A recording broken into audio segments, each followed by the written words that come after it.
আজ রথযাত্রা।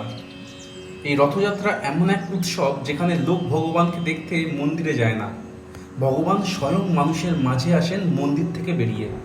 19 শতকের এরকমই এক রথযাত্রা দেখার পর ব্রিটিশরা এতটাই আপ্লুত হয়েছিল, তারা তৎকালীন ডিকশনারিতে এর জন্য কোনো অ্যাপ্রোপ্রিয়েট ওয়ার্ড খুঁজে পায়নি। ফলত তারা নতুন ইংলিশ ওয়ার্ডের সংযোজন করে ইংরাজি অভিধানে। জাগারনাট। জগন্নাথ কথার অর্থ জগতের নাথ, অর্থাৎ সমগ্র বিশ্ব সংসারের ভগবান। আর তাই তো আজ শুধু ভারতই না, ভারতের বাইরেও আমেরিকা, কানাডা, ইউরোপ, আফ্রিকার বহু জায়গায় রথযাত্রা মহা ধুমধামের সাথে পালন করা হয়। এই জগন্নাথজির আগমনের এক সুন্দর ইতিহাস রয়েছে। মহাভারতের যুদ্ধের ঠিক 36 বছর পর একদিন এক তপবনে শ্রীকৃষ্ণ শয়ন করেছিলেন। সেই সময় জারা নামের এক শিকারী ভুল করে নিদ্রারত শ্রীকৃষ্ণের পায়ে তীরবিদ্ধ করে ফেলে। যদিও তার অভিপ্রায় ছিল হরিণ শিকার করা। এরপরই শ্রীকৃষ্ণ দেহত্যাগ করেন। দেহত্যাগকালে শ্রীকৃষ্ণের বয়স হয়েছিল 125 বছর 8 মাস 7 দিন। তারিখটা 18 ফেব্রুয়ারি 3102 খ্রিস্টপূর্বাব্দ। স্থান গুজরাটের ভেরাবল। আজকের ভালকা বা বালকা তীর্থস্থানটি এখানেই অবস্থিত। যেহেতু শ্রীকৃষ্ণ এখানে দেহ উৎসর্গ করেছিলেন, তাই এই তীর্থের আরেক নাম দেহোৎসর্গ। অর্জুন সহ অন্যান্য পাণ্ডবগণ শ্রীকৃষ্ণের শেষকৃত্য সম্পন্ন করেন। শ্রীকৃষ্ণের হৃৎপিণ্ড ছাড়া সর্বাঙ্গ ছাইয়ে পরিণত হয়ে যায়। এই ঘটনার পরই সমগ্র দ্বারকানগরী সমুদ্রের তলায় নিমগ্ন হয়ে যায়।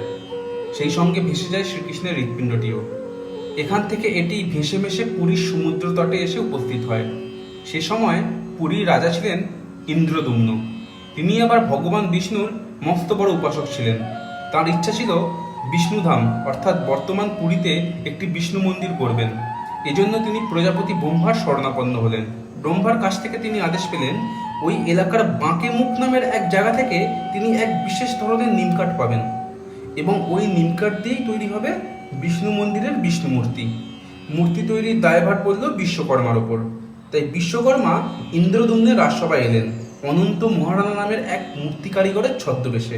তিনি রাজাকে শর্ত দিলেন, তিনি মূর্তি নিখুঁতভাবে গড়ে দেবেন, কিন্তু তাকে একটি ঘরে বন্ধ রেখে একান্তে কাজ করতে দেওয়া হবে। মূর্তি শেষ না হওয়া পর্যন্ত কেউ সেই ঘর খুলতে পারবে না। এরপর বিশ্বকর্মা মূর্তি নির্মাণের কাজ শুরু করেন। এদিকে মূর্তি কেমন হয়েছে তার ধৈর্য রাখতে না পেরে রাজা ইন্দ্রদুম্ন ঔৎসুক্যের বশেই সেই বদ্ধ ঘরের দরজা একদিন খুলে দিলেন। দরজা খুলতেই সমস্ত আওয়াজ বন্ধ, কেউ নেই সেখানে। অর্ধ সমাপ্ত অর্ধেক হাত পাওয়ালা মূর্তি দেখে রাজা দুঃখে মুষড়ে পড়লেন এবং নিজের ভুলের জন্য ভীষণভাবে অনুতপ্ত হলেন। এরপর ভগবান বিষ্ণু রাজাকে স্বপ্নাদেশ দেন যে তিনি এই অসমাপ্ত মূর্তিতেই খুশি।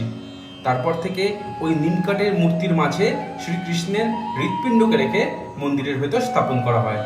আর এভাবেই আমাদের মাঝে আগমন হয় আমাদের প্রিয় জগন্নাথজির। আজকের মতো এখানেই টাটা।